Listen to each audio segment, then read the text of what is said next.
Hello বন্ধুরা, তো আজকে আমি তোমাদের সাথে রেনিগড ইমমর্টাল অ্যানিমে এক্সপ্লেন করতে যাচ্ছি। তো যেমনটা আমরা এই গল্পের ভিতর দেখেছিলাম, মাস্টার ডুয়ান মজি ওয়াংলিং এর সাথে তার জোর খাটায় তার সাথে ল্যান্ড অফ এনশিয়েন্ট গড নিয়ে যেতে চাচ্ছিল, যে জায়গায় যাওয়ার পর তাদের কিছু ট্রায়াল হবে, আর সেই ট্রায়াল এক্সাম গুলোকে পূরণ করার পর তারা অনেক বড় বড় ট্রেজার খুঁজে পেতে পারে। এই এত বেশি পাওয়ারফুল ট্রেজারের কারণে এখানে অনেক বেশি স্ট্রংগেস্ট কাল্টিভেটররা ল্যান্ড অফ এনশিয়েন্ট গড আসতো, যেখানেই তাদের মৃত্যু হয়। আর একদম ঠিক শুরুর দিকে ডিমান এম্পায়ারের মৃত্যু হয়। এরপর ওদিকে ওয়াংলিং ও মাস্টার ডুয়ান মুজিকে জানে মেরে ফেলছিল, কারণ ওয়াংলিং এটা এই কারণেই করতে পারছিল, ম্যান টাউজি ব্যাড ডিমান কিং এর সাথে ফাইট করে অনেক বেশি দুর্বল হয়ে গেছিল, যে সুযোগে সদ্ব্যবহার করে ওয়াংলিং তাকে জানে মেরে ফেলায়, যার সাথে সে তার স্টোরেজ ব্যাগও নিজের কাছে রেখে দেয়। এসব করার পর ওখানে কিছু ন্যানসেন সোল লেভেলের ব্যাড বিস, যাদের নজর ওয়াংলিং আর তার সাথীদের উপর পড়ে গেছিল, তাই তারা দ্রুত তাদের উপর অ্যাটাক করার জন্য ওদিকে চলে যায়। তো এখন সামনে তো নেক্সট এপিসোডে শুরু একদম ওই সিনটা থেকে শুরু হয়, যেখানে অনেক বেশি ন্যানসেন সোল লেভেলের ব্যাড ডিমান ওয়াংলিং আর তার সাথে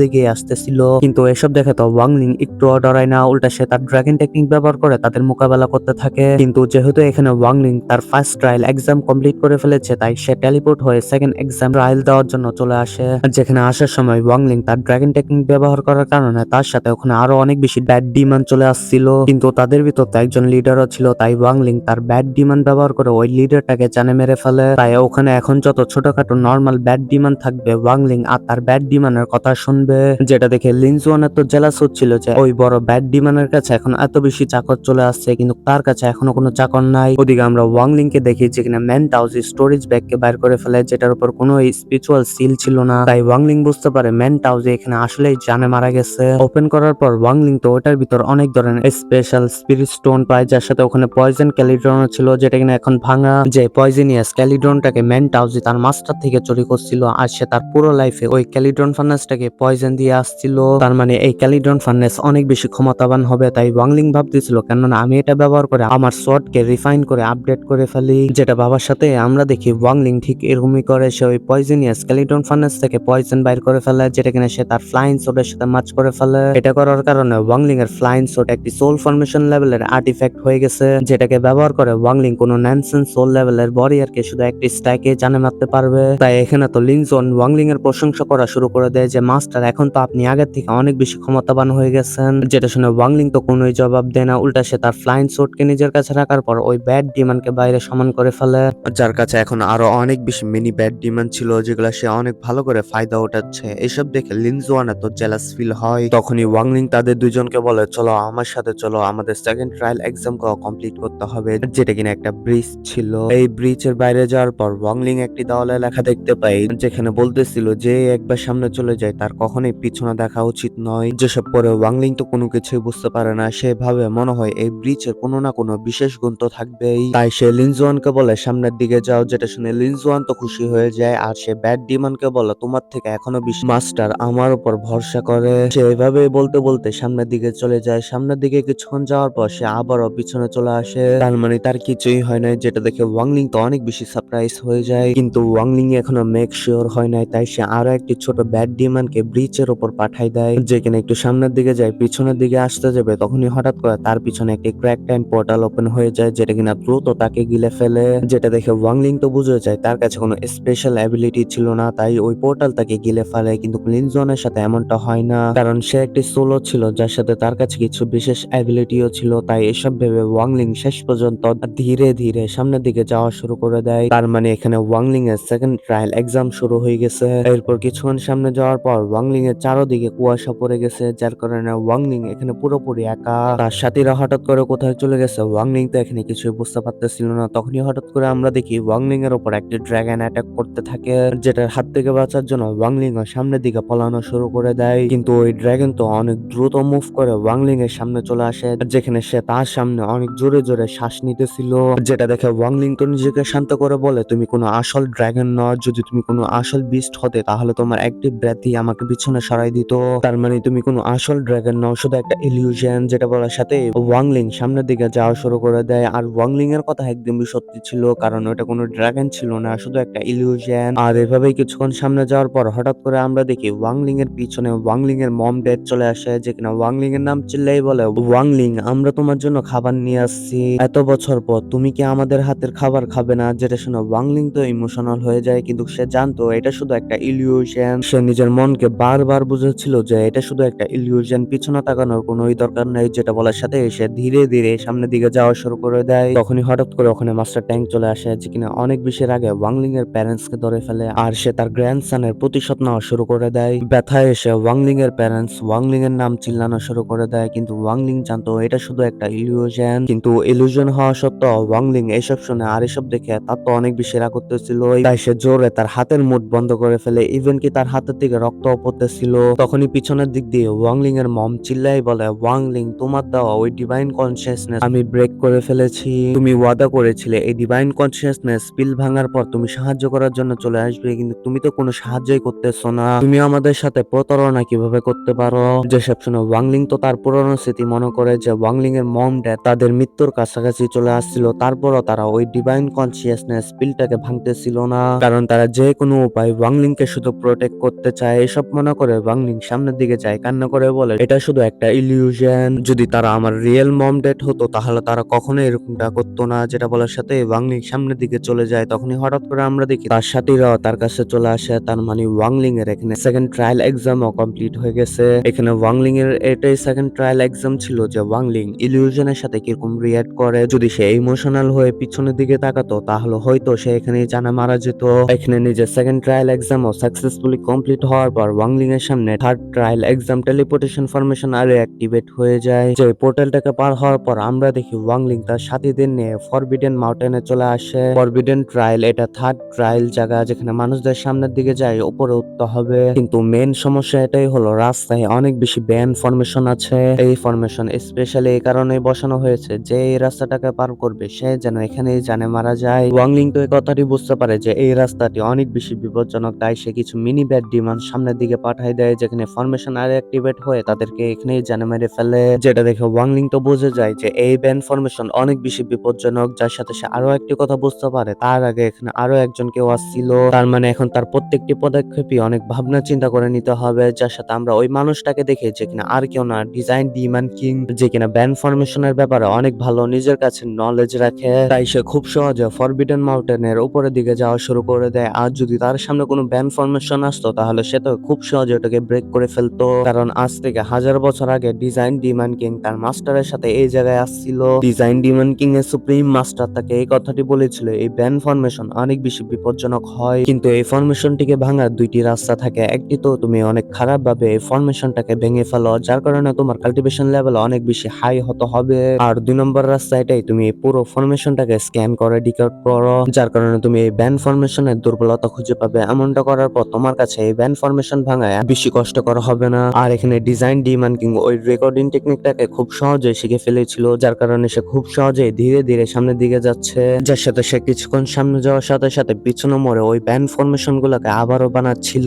এইসব করার কারণ এটাই হলো যখনই তারা সামনের দিকে যাবে পিছনের দিক দিয়ে কেউ যেন তাদের ফলো না করে, কিন্তু তাদের কোনোই ধারণা ছিল না ওয়াংলিং এখন কত বেশি পাওয়ারফুল হয়ে গেছে। এরপর সিন শিফট হয়ে ওয়াংলিং এর উপর চলে আসে, যেখানে বুঝতে পেরেছিল তার সামনে আরো একটি ব্যান ফরমেশন আছে, কিন্তু লিনজুয়ান তো এই ব্যাপারে কিছুই জানতো না। আর ওয়াংলিং তো তাকে কিছু মিনি ব্যাড ডিমানের সাথে সামনের দিকে পাঠাই দেয়। আর সত্যি সামনের দিকে একটি রুট ব্যান ফরমেশন ছিল, যেটা কিনা লিনজুয়ানের অনেক ভালো করে ধুলাই করে। আর লিনজুয়ান তো কান্না করে আসে ওয়াংলিং এর কাছে, বলে মাস্টার সত্যি ওই ব্যান ফরমেশন অনেক বেশি মারাত্মক ছিল, আর সে আমাকে অনেক খারাপ ভাবে মাইর দিছে। যেসব বলে লিনজুয়ান তো কান্না করতেছিল, তাই ওয়াংলিং তো তার কাছ থেকে একটি সোল বের করে লিনজুয়ানকে দিয়ে দেয়। আর লিনজুয়ানও এই সোলটি নিয়ে অনেক বেশি খুশি হয়ে যায়, ঠিক একটি ছোট বাচ্চার মতন। ওদিকে ওয়াংলিং তো তার মনে ভাবতেছিল এই ব্যান ফরমেশন অনেক বেশি পাওয়ারফুল, আমি শুধু আমার স্ট্রেংথ ব্যবহার করে ওই ব্যান ফরমেশনটাকে তো ভাঙতে পারবো না। মনে হয় আমার এই ব্যান ফরমেশনটাকে অনেক ভালো করে স্টাডি করতে হবে, স্টাডি করার পরে হয় কোনো না কোনো এই ব্যান ফরমেশনের দুর্বলতা খুঁজে পেতে পারি। এসব ভাবার সাথে সাথে ওয়াংলিং এখানে বসে ওই ব্যান ফরমেশনটাকে স্টাডি করা শুরু করে দেয়, যেখানে ক্লোজলি ওই ব্যান ফরমেশনটাকে দেখার পর ওয়াংলিং ধীরে ধীরে ওই ফরমেশনের ব্যাপারে বুঝতে শুরু করে দেয়। তাই আমরা দেখি ওয়াংলিং ওই ব্যান ফরমেশনটাকে দুর্বলতা ভাঙার জন্য ওইটাকে রিকর্ড করতেছিল, যার সাথে ওখানে লিনজুয়ান দাঁড়া হয়ে ওয়াংলিং কে বারবার জিজ্ঞেস করতেছিল, ওয়াংলিং তুমি এই ব্যান ফরমেশনটাকে কখন রিকর্ড করবে আর তুমি এসব কখন শেষ করবে? এসব বলতে বলতে প্রায় 10 দিন পার হয়ে গেছে, যার সাথে লিনজুয়ান বেচারা তো এখানে ওয়াংলিং এর জন্য অপেক্ষা করতে করতে ক্লান্ত হয়ে গেছে, যার সাথে ওয়াংলিং ওই ব্যান ফরমেশনের দুর্বলতা খুঁজতে খুঁজতে সেও অনেক বেশি ক্লান্ত হয়ে গেছে। আর শেষ পর্যন্ত ওয়াংলিং ওই ব্যান ফরমেশনের দুর্বলতা খুঁজে পায়, যার সাথে সে ওই ব্যান ফরমেশনের এনার্জি স্ক্যান করে বুঝে যায় এটা ডিজাইন ডিমান্ড কিং বানাইছে। এটা জেনে লিনজুয়ান তো অনেক বেশি ডরাই গেছে আর সে ওয়াংলিং কে বলে তাহলে তো আমাদের এই ব্যান্ড ফরমেশনটাকে ভাঙা একদমই উচিত নয়। যদি এখানে আমরা এই ব্যান্ড ফরমেশনটাকে ভেঙে ফেলি তাহলে ডিজাইন ডিমান্ড কিং বুঝতে পারবে যে এখানে আমরা চলে আসছি। আর সে যেহেতু সোল ফরমেশন লেভেলের একজন বরিয়ার তাহলে সে তো আমাদের জানে মেরে ফেলবে। কিন্তু ওয়াংলিং তো এটা শুনে তাকে বলে চিন্তা করিও না, যদি এখানে আমরা তার ব্যান্ড ফরমেশন ভেঙে ফেলি তাহলে সে কথাটি অবশ্যই বুঝতে পারবে কেউ তার ব্যান্ড ফরমেশন ভেঙে ফেলছে, কিন্তু কে সেটা সে বুঝতে পারবে না। আর যেহেতু ডিজাইন ডিমান্ড কিং আমাকে অনেক বেশি দুর্বল ভাবে তাহলে সে তো কোনোদিনই এই কথাটা ভাবতে পারবে না যে আমি তার ব্যান্ড ফরমেশন ভাঙতে পারি। এখানে এসব বলার সাথে ওয়াংলিং তার ফ্লাইং শট ব্যবহার করে ওই ব্যান্ড ফরমেশনের দুর্বলতার উপর অ্যাটাক করে, যার কারণে ওখানে ওই ব্যান্ড ফরমেশনও ভেঙে যায়। যার কারণে ওই ফরমেশনের এনার্জি দূরে ডিজাইন ডিমান্ড কিং এর কাছেও চলে আসে, যার কারণে সে তো জানতে পারে কেউ তার ফরমেশন আরে ভেঙে ফেলছে। তার কাছে মনে হচ্ছিল এটা হয়তো ডুয়ান মোজি বা ম্যান টাউজিও হতে পারে, কারণ তাদের কাছে এত বেশি স্ট্রেংথ আছে যে তার ব্যান্ড ফরমেশন তারা ভাঙতে পারে। কিন্তু চলো কোনোই ব্যাপার না, পিছনে 1000 বছর ধরে আমি ব্যান্ড ফরমেশনের ব্যাপারে নলেজ জমা করেছি, তারা কখনোই আমাকে হারাতে পারবে না। যেসব বলার সাথে ডিজাইন ডিমান্ড কিং এখানে আরো অনেক বেশি ব্যান্ড ফরমেশন ক্রিয়েট করা শুরু করে দেয়, যেগুলো সে আগের থেকে অনেক বেশি পাওয়ারফুল ক্রিয়েট করতেছিল। এরপর সিন শিফট হয়ে আবারও ওয়াংলিং এর উপর চলে আসে, যেখানে আমরা দেখতে পাচ্ছিলাম তার সামনে আরো একটি ব্যান্ড ফরমেশন ছিল, যেখানে লাও পুলে লিনজুয়ান তো শাটার কেটে ওয়াংলিং এর কাছে আসতেছিল।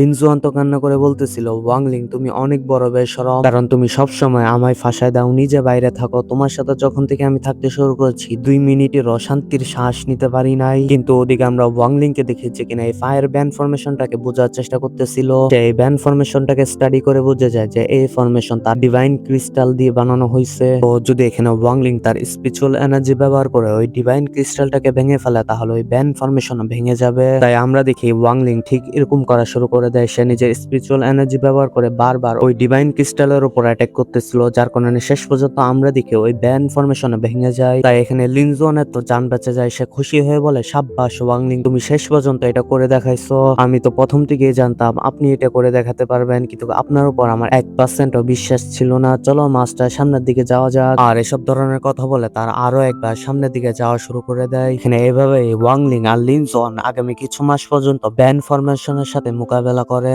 যাদের ভিতর ফায়ার, ওয়াটার, থান্ডার আরো অনেক ধরনের ব্যান্ড ফরমেশন ছিল, যেগুলোকে ওয়াংলিং বারবার এক এক করে ডিকোড করতেছিল। যার কারণে ওয়াংলিং পিছনে কয়েক মাসের ভিতর ব্যান্ড ফরমেশনের ব্যাপারে অনেক বেশি নলেজ হাসিল করে ফেলেছে, যার সাথে সে পিছনে আরো অনেক বেশি ব্যান্ড ফরমেশনও লাগাই দিছে। তখনই হঠাৎ করে আমরা দেখি একটি টেলিপোর্টেশন ফরমেশন আরে ব্যবহার করে এখানে থার্ড ট্রায়াল এক্সামে ডুয়ান মুজিও চলে আসে, যে কিনা আসার সাথে সাথে একটি ব্যান্ড ফরমেশনের ভিতর ফেসে যায়। যেহেতু তার কাল্টিভেশন লেভেল অনেক বেশি হাই ছিল তাই সে নিজের টেরিফাইন পাওয়ার ব্যবহার করে ব্যান্ড ফরমেশনটাকে ভেঙে ফেলে। তার কাছে তার আর্টিফ্যাক্ট ব্যবহার করে এই ব্যান্ড ফরমেশন গুলা ভাঙা বেশি কষ্টকর মনে হচ্ছিল না, আর সে ভাবতেছে মনে হয় এসব ডিজাইন ডিমান্ড কিং তার জন্য বিছাই রাখছে, কিন্তু আমার স্ট্রেংথের সামনে এই ব্যান্ড ফরমেশন কিছুই না। তাই সে ধীরে ধীরে ব্যান্ড ফরমেশন গুলাকে ভেঙে সামনের দিকে যাচ্ছে, যেসবের ব্যাপারে এখানে ওয়াংলিংও জানতে পারে। তাই লিনজুয়ান তো চিন্তিত হয়ে বলে আসলে ওই মানুষটাকে যে কিনা দ্রুত আমাদের ব্যান্ড ফরমেশন ভাঙতেছে। তাই ওয়াংলিং তো বলে আমার মনে হয় এটা ডুয়ান মুজি হবে, যেটা শুনে লিনজুয়ানের হাওয়া তো টাইট হয়ে যায়, কারণ সে ডুয়ান মুজি বা ডিজাইন ডিমান্ড কিং কারোর সাথে ফাইট করতে চায় না, তারা খুব সহজে তার জান নিতে পারে। কিন্তু ওদিকে ওয়াংলিং তো রেগে যায়, বলে আমি এত সহজে হার মানতে পারি না, আমায় আমার পুরো স্ট্রেংথ ব্যবহার করতেই হবে। আর এটা বলার সাথে ওয়াংলিং প্রথমবার ব্যান্ড ফরমেশনের ব্যাপারে যত বেশি নলেজ হাসিল করেছে সবগুলো একসাথে করে একটি মিউটেটেড ব্যান্ড ফরমেশন ক্রিয়েট করা শুরু করে দেয়, যে ব্যান্ড ফরমেশন আগের থেকে আলাদা আর অনেক বেশি পাওয়ারফুল ছিল। এসব করার সাথে ওয়াংলিং সামনের দিকে চলে যায়, যার সাথে বন্ধুরা হয়তো তোমরা নোট করেছো ধীরে ধীরে ওয়াংলিং এর চুল সাদা হচ্ছে, কারণ সে এখানে তার স্পিরিচুয়াল এনার্জি অনেক বেশি ব্যবহার করে ফেলছে। পিছনের দিকে সিন শিফট হয়ে ডুয়ান মুজির উপর চলে আসে, যে কিনা মাউন্টেনের উপর ওঠার সময় অনেক বেশি চিন্তিত মনে হচ্ছিল, কারণ তার জন্য কোনো সাধারণ ব্যান্ড ফরমেশনকে ভাঙা বেশি কষ্টকর নয়। কিন্তু সামনের দিকে যাওয়ার সময় হঠাৎ করে সে একটি থান্ডার ব্যান্ড ফরমেশনের ভিতর ফেসে যায়, যে ব্যান্ড ফরমেশনের ব্যাপারে ডুয়ান মুজি তো জানতো, সে এটাকে এখন ভাঙতে যাবে, তখনই হঠাৎ করে ওটার ভিতর আইস অ্যাবিলিটি চলে আসে। আর এই আইস অ্যাবিলিটির কারণে ডুয়ান মুজি সারপ্রাইজ হয়ে আসমানে চলে আসে, আর সে বলে আমার এই থান্ডার ব্যান্ড ফরমেশন অনেক ভালো করে মনে আছে, পিছনের বাদ তো এটার ভিতর আইস অ্যাবিলিটি ছিল না। তো আসলে এসব কিভাবে হচ্ছে? আসলে বন্ধুরা এসব এই কারণেই হচ্ছে, ওয়াংলিং এই ব্যান্ড ফরমেশনটাকে পুরোপুরি ভাবে মিউটেট করে ফেলেছিল। ওয়াংলিং এই ব্যান্ড ফরমেশনটাকে থান্ডার অ্যাবিলিটি আর আইস অ্যাবিলিটির সাথে কম্বাইন করে ক্রিয়েট করছিল, তাই এখানে ডুয়ান মুজি বুঝতে পারছিল না সেই ব্যান্ড ফরমেশনটাকে কিভাবে ভাঙবে, যার কারণে এই ব্যান্ড ফরমেশন ডুয়ান মুজির অবস্থা এখানে অনেক বেশি খারাপ করে দিছে, এত বেশি খারাপ যে সে এখানে জানও মারা যেতে পারে। আর সে নিজেকে প্রোটেক্ট করার জন্য দ্রুত তার আর্টিফ্যাক্টের ভিতর ঢুকে যায়, যেটা করার কারণে সে তো ব্যান ফরমেশনের বাইরে চলে আসছে, কিন্তু এটা করার কারণে তার আর্টিফ্যাক্ট এখানেই ভেঙে চুরমার হয়ে যায়। এসব দেখে ডুয়ান মুজি তো অনেক বেশি রেগে যায় আর সে ডিজাইন ডিমান কিং কে মনে করো বলে, আমি জানি তুমি এসব করেছো, কিন্তু তুমি একবার আমার সামনে আসো, আমি তোমাকে জীবিত ছাড়বো না। যেটা বলার সাথে সে আবারও সামনের দিকে চলে যায়। এরপর আমাদের কিছুদিন পরে সিন দেখানো হয় যেখানে ওয়াংলিং তার সামনে আসা প্রত্যেকটা ব্যান ফরমেশনকে ভেঙে ফেলেছিল, কিন্তু ওদিকে ডুয়ান মুজি তো ওয়াংলিং এর থেকেও বেশি ডাবল স্পিডে ওই ব্যান ফরমেশন গুলাকে ভেঙে ফেলছিল, যার কারণে তার অবস্থা এতক্ষণ অনেক বেশি খারাপ হয়ে গেছে। এইসব দেখে লিনজুয়ান তো অনেক বেশি ডরাই যায় আর সে ওয়াংলিং এর সামনে গিরগির করে বলে, ডুয়ান মুজি দ্রুতই আমাদের কাছে চলে আসবে, এখন তো আমরা বাঁচতে পারবো না। ওয়াংলিং এই কথাটি অনেক ভালো করে জানতো, সে এখনো এত বেশি পাওয়ারফুল নয়, সে ডুয়ান মুজির সাথে মোকাবেলা করতে পারে। তাই সে আরো একটি ব্যান ফরমেশনের সামনে আসে খাড়া হয়ে যায়, যেটাকে ব্লাডি সোর্ড ব্যান ফরমেশন বলে। এই ব্লাডি সোর্ড ব্যান ফরমেশনের ভিতরে আসার পর আমরা দেখি অনেক বেশি ব্লাডি সোর্ড ওয়াংলিং আর লিনজুয়ানের উপর অ্যাটাক করতেছে, যেগুলোকে ওয়াংলিং হয়তো ডজ বা ব্লক করার চেষ্টা করতেছে, যার সাথে ওয়াংলিং এই পুরো ব্যান ফরমেশনটাকে রিকভার করার চেষ্টা করতেছিল। আর সে জানতে পারে এই ব্যান ফরমেশনের দুর্বলতা কি, যেটা কিনা ফরমেশনের মাঝখানে থাকা একটি গোল্ডেন সোয়ার্ড। ওয়াংলিং দ্রুত মুভ করে ওই গোল্ডেন সোয়ার্ড এর সামনে আসে খাড়া হয়ে যায় আর সে দ্রুত এটাকে ডিঅ্যাক্টিভেট করে ফেলে। তার মানে ওয়াংলিং এখন চাইলে এই ব্যান ফরমেশন ছেড়ে সামনের দিকেও যেতে পারে, কিন্তু ওয়াংলিং লিনজুয়ানকে বলে, আমরা এই ব্যান ফরমেশন ছেড়ে কোনো জায়গায় যাচ্ছি না, তুমি অলরেডি দেখে ফেলেছো এখানে কত বেশি ব্লাডি স্মোক আছে, যেটাকে আমরা নিজের জন্য ব্যবহার করব। যার সাথে সে লিনজুয়ানকে বলে, তোমার কাছে যত বেশি সোল আছে সবগুলোকে বাইর করে ফেলো। যেটা শুনে লিনজুয়ানও ঠিক এরকমই করে আর সে ওয়াংলিং কে প্রশ্ন করে বলে, মাস্টার আপনি এত বেশি সোল দিয়ে কি করবেন? যেটা শুনে ওয়াংলিং জবাব দিয়ে বলে, আমি এত বেশি সোল এই কারণেই ব্যবহার করব যেন তোমার আর আমার অরাকে হাইড করতে পারি। ডুয়ান মুজি সে অনেক বেশি পাওয়ারফুল, সে যদি অনুভব করে আমরা এখানে আছি তাহলে সে দ্রুত আমাদের জানে মেরে ফেলবে। এরপর কিছুক্ষণ পরে সিন দেখি আমরা যেখানে ডুয়ান মুজি ওই ব্লাডি সোর্ড ফরমেশনের ভিতরে ঢুকে পড়ে। ওয়াংলিং আর লিনজুয়ান তো ওই সোল ফরমেশনের কারণে পুরোপুরি ভাবে ইনভিজিবল হয়ে গেছে, কিন্তু লিনজুয়ান তো এখনো ডরাচ্ছে। কিন্তু ওদিকে ওয়াংলিং তো একদমই চিন্তিত ছিল না, সে উল্টা ওই ব্যান ফরমেশনের সোয়ার্ড ব্যবহার করে ডুয়ান মুজির উপর হামলা করে দেয়, যে অ্যাটাক গুলোকে ডুয়ান মুজি দ্রুত ব্লক করে সামনের দিকে চলে যায়। এটা দেখে তো লিনজুয়ান ডরাই ওয়াংলিং কে বলে, তুমি কি পাগল হয়ে গেছিলে? তুমি তাকে এখান থেকে সোজাসুজি যেতে দিয়েছো, তাহলে তুমি তার উপর অ্যাটাক কেন করলে? তুমি কি মরতে চাও? যেটা শুনে ওয়াংলিং জবাব দিয়ে বলে, ডুয়ান মুজি সে অনেক বেশি চালাক, যদি তাকে আমরা এভাবে সামনের দিকে যেতে দিতাম তাহলে ডুয়ান মুজি ভাবতো এই ব্যান ফরমেশন তার উপর কেন কোনো অ্যাটাক করলো না। সে তার সামনে আসা প্রত্যেকটা ব্যান ফরমেশনকে ভেঙে সামনের দিকে গেছে। এখন যেহেতু আমার দুনো শত্রুরা সামনের দিকে চলে গেছে, পিছনের দিকে আমি কিছুক্ষণ সেফ থাকবো। নিঃসন্দেহে ডুয়ান মুজি আর ডিজাইন ডিমান কিং অনেক বেশি পাওয়ারফুল, যাদেরকে আমি একসাথে তো জানে মারতে পারি না, কিন্তু আমায় তাদের উপর নজর রাখতেই হবে। এইসব শুনে লিনজুয়ান তো ওয়াংলিং এর প্রশংসা করে বলে, ওয়াও আমার মাস্টার কত বেশি চালাক। এরপর ওদিকে সিন শিফট হয়ে ডিজাইন ডিমান কিং আর তার ডিসাইপলের উপর চলে আসে, যারা কিনা ফরবিডেন মাউন্টেনের টপের উপর চলে আসে। আর সে এখানে নিজের ডিসাইপলকে বলে, যদি আমায় তোমায় প্রোটেক্ট না করতে হতো তাহলে হয়তো আমি এখানে 1 মাস আগে চলে আসতাম, কিন্তু আমি তোমায় এভাবে মতো দিতে পারি না, কারণ তুমি আমার মাস্টারের শেষ স্মৃতি। এখানে ডিজাইন ডিমান কিং এসব কথা বলার পর ফরবিডেন মাউন্টেনের উপর শেষ ব্যান ফরমেশনটাকে আনলক করা শুরু করে দেয়, যার সাথে ডিজাইন ডিমান কিং তার মনে বলে এই ব্যান ফরমেশন অনেক বেশি পাওয়ারফুল, এটাকে আনলক করা এত বেশি সহজ হবে না। যেখানে সে তো এসব দ্বারাই ভাবতেছিল, তখনই হঠাৎ করে তার পিছনে ডুয়ান মুজি চলে আসে আর সে তো এখানে অনেক বেশি রাগে ছিল, যার সাথে সে ঘায়েল ছিল আর সে ভাবতেছে এসব তার সাথে ডিজাইন ডিমান কিং করেছে। তাই আমরা দেখি ডুয়ান মুজি আসার সাথে সাথে তার আর্টিফ্যাক্ট ব্যবহার করে ডিজাইন ডিমান কিং এর উপর অ্যাটাক করা শুরু করে দেয়। ডিজাইন ডিমান কিং এখানে ডুয়ান মুজিকে থামাই বলে, তুমি কি পাগল হয়ে গেছো? যদি এই লাস্ট ব্যান ফরমেশন অ্যাক্টিভেট হয়ে যায় তাহলে আমাদের দুইজনের ভিতর থেকে কেউ এখান থেকে জীবিত বাঁচতে পারবে না। যেটাই ডুয়ান মুজি বলে, আমি এসব কথায় পাত্তা দেই না। আর সে এভাবে ডিজাইন ডিমান কিং এর উপর অ্যাটাক করতে থাকে আর সে তো এখানে তার আর্টিফ্যাক্ট ব্যবহার করে ডিজাইন ডিমান কিং কে জানে মেরে ফেলতে চায়, যার সাথে ডুয়ান মুজি বলে, তোমার সাহস কিভাবে হয়? তুমি তোমার মিউটেটেড ব্যান ফরমেশন ব্যবহার করে আমার উপর অনেক বেশি অত্যাচার করছো। তুমি কি মনে করো তুমি এই তোমার ব্যান ফরমেশনের নলেজ ব্যবহার করে আমায় হারাতে পারো? আমার অ্যাবসলিউট পাওয়ারের সামনে তুমি কিছুই না। ওদিকে ডিজাইন ডিমান কিং যে কিনা একটা শিল ফরমেশনের ভিতরে থেকে নিজেকে প্রোটেক্ট করতেছিল, হঠাৎ করে সে মিউটেটেড ব্যান ফরমেশনের ব্যাপারে শুনে বলে, কি তুমি কি বললা? মনে হচ্ছে তোমার কোনো ভুল ধারণা হয়ে গেছে, কারণ এখন পর্যন্ত আমি কোনো মিউটেটেড ব্যান ফরমেশন ব্যবহার করি নাই। যদি তোমার বিশ্বাস না হয় তাহলে এখানে আমি আমার ডিমান হাটের কসম খাচ্ছি, আর ডিমান হাটের এখানে কোনোই মিথ্যা কসম খাওয়া যায় না। যদি সে এটা করতো তাহলে ডিজাইন ডিমান কিং হয়তো এখানে জানা মারা যেত।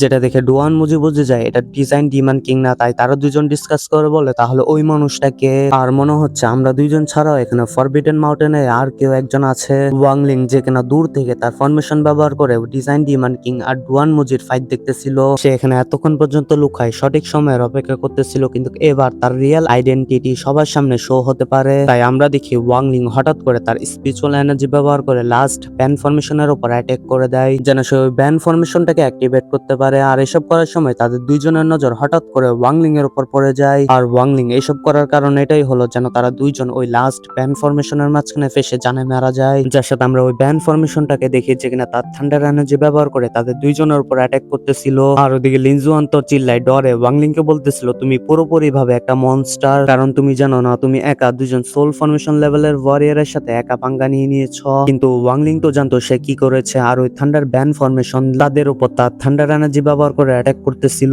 আর ওই ফাইনাল ব্যান ফরমেশনের পিছনে একটি টেলিপোর্টেশন পোর্টাল ছিল যেটাকে পার করে তারা ফেরত যেতে পারে। কিন্তু ওই ফাইনাল ব্যান ফরমেশন যে কিনা তাদেরকে সামনের দিকে যাওয়ার মুভ করার সময় দিচ্ছে না, তাই তারা সামনের দিকেও যেতে পারছে না, যার কারণে এখানে ডুয়ান মুজি ডিজাইন ডিমান কিং দুজনের অবস্থায় অনেক বেশি খারাপ হয়ে গেছে। তখনই হঠাৎ করে ওয়াংলিং আর লিনজুয়ানের নজর ফরবিডেন মাউন্টেনের নিচের দিকে পড়ে যায়, কারণ পিছনের দিকে যত বেশি ব্যান ফরমেশন ছিল সবগুলো একসাথে অ্যাক্টিভেট হয়ে গেছে, যেটা দেখে ওয়াংলিং তো দ্রুত লিনজুয়ানকে নিয়ে তার আর্থ হাইডিং টেকনিক ব্যবহার করে মাটির নিচে চলে যায়। পিছনের দিক দিয়ে ডুয়ান মুজি আর ডিজাইন ডিমান কিং ছিল, যারা কিনা এই ফাইনাল ব্যান ফরমেশনের থান্ডার এনার্জির মোকাবেলা করতে পারতেছিল না, যার কারণে তাদের অবস্থা আগের থেকে তো অনেক বেশি খারাপ হয়ে গেছে। ইভেন কি আমরা তো দেখি ডিজাইন ডিমান কিং সে নিজেকে বাঁচানোর জন্য তার ডিসাইপলকে এখানে স্যাক্রিফাইস করে দেয়, যার সাথে ডিজাইন ডিমান কিং ডুয়ান মুজিকে বলে, আমার মনে হয় না আমি এই ব্যান ফরমেশনটাকে ভাঙতে পারি, তাই হয়তো আমাদের নিজেদের কিছুটা কাল্টিভেশন স্যাক্রিফাইস করে এখান থেকে বাইর হতে হবে। যেটা শুনে ডুয়ান মুজি আর ডিজাইন ডিমান কিং এরকমই করে, তারা দ্রুত মুভ করে ওই পোর্টালের দিকে যাওয়া শুরু করে দেয়। ইভেন কি তাদের উপর অনেক বেশি থান্ডার এনার্জিও পড়তেছিল,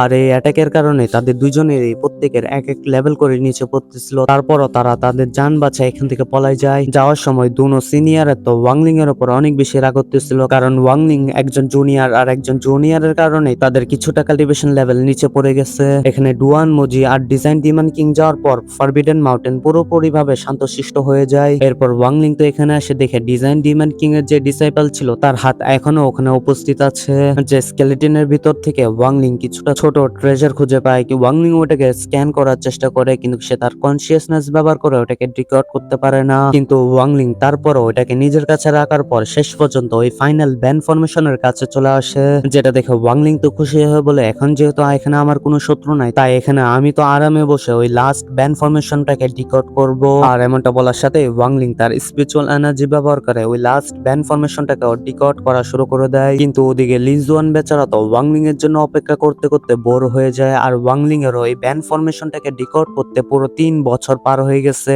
3 বছর কঠিন পরিশ্রম করার পর আমরা দেখি ওয়াংলিং শেষ পর্যন্ত ওই ফাইনাল ব্যান ফরমেশনটাকেও ভেঙে ফেলে। এমনটা করার পর ওয়াংলিং আর লিনজুয়ান তো খুশি হয়ে ওই পোর্টালের দিকে যেতেই যাবে, কিন্তু তখনই হঠাৎ করে তারা দেখে চারদিকে আশেপাশে অদ্ভুত ভাবে লড়াচড়া শুরু করে দেয়, যেটা দেখে ওয়াংলিং তো সারপ্রাইজ হয়ে বলে, আমি ওই ফাইনাল ব্যান ফরমেশনটাকে তো ভেঙে ফেলছি, তাহলে এসব কেন হচ্ছে? আর তখনই হঠাৎ করে আমরা দেখি ওয়াংলিং এর সামনে একজন এনশিয়েন্ট গডের সোল চলে আসে, যে কিনা তাকে বলে, আমার নাম হলো 2C, আমি একজন 8 স্টার এনশিয়েন্ট গড, আমি এই ফরবিডেন মাউন্টেনের অনার, আর যেহেতু তুমি এই ফরবিডেন মাউন্টেনে সমস্ত ব্যান ফরমেশন ডিকোড করে ফেলেছো, তাই আমি তোমাকে একটি উপহার দেব, যেটা কিনা একটি 4 ব্যান ফরমেশনের টাইটেল, যার সাথে আমি তুমি আরো কিছু দেব, কারণ তুমি এসব ডিজার্ভ করো। যেসব বলার সাথে 2C ওয়াংলিং এর সামনে একটি স্পেস স্টোন সমান করে ফেলে, যে স্পেস স্টোনের ভিতরে এমন ধরনের মেটেরিয়াল ছিল যেগুলোকে ওয়াংলিং ব্যবহার করে ফিউচারে অনেক বেশি পাওয়ারফুল ব্যান ফরমেশন ক্রিয়েট করতে পারে। আর এখানে যদি ওয়াংলিং সমস্ত মেটেরিয়াল ব্যবহার করে এমন একটি ব্যান ফরমেশন ক্রিয়েট করতে পারে যেটা কিনা কোনো সাধারণ গডকেও বিপদে ফেলতে পারে, তাহলে ওয়াংলিং এখানে আরো একটি